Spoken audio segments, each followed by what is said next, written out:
يقال أن رجلا من بلاد فارس يجيد اللغة العربية، حتى أن العرب عندما يكلمهم يسألونه: من أي قبائل العرب أنت؟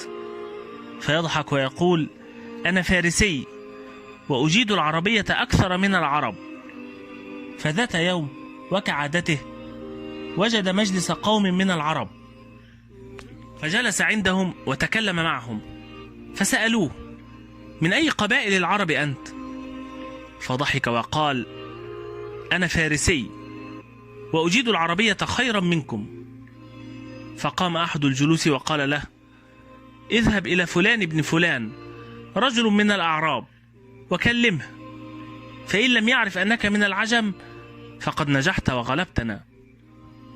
وكان ذلك الأعرابي ذا فراسة شديدة، فذهب الفارسي إلى بيت الأعرابي وطرق الباب، فإذا بابنة الأعرابي وراء الباب تقول: من بالباب؟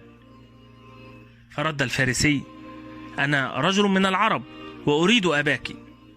فقالت: أبي فاء إلى الفيافي، فإذا فاء الفي أفى، وهي تعني أبي ذهب إلى الصحراء، فإذا حل الظلام أتى.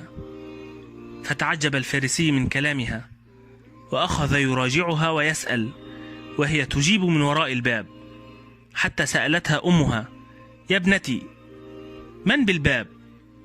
فردت الطفلة: أعجمي على الباب يا أمي. وهذه الطفلة، فكيف لو قابل أباها؟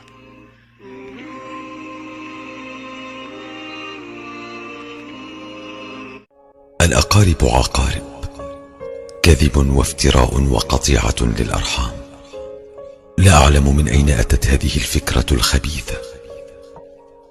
علموا أبناءكم أن العم أب، وأن الخال عز وسند، وأن العمة قلب حان، والخالة أم. علموهم أن الجد والجدة قطعة من القلب، وأن الأخ سند، وأن الأخت ضلع. أخبروهم أنه لا حب يعادل حب العائلة، ولا تغرس الحقد والكره وقطيعة الرحم، فالتربية أمانة ستسألون عنها.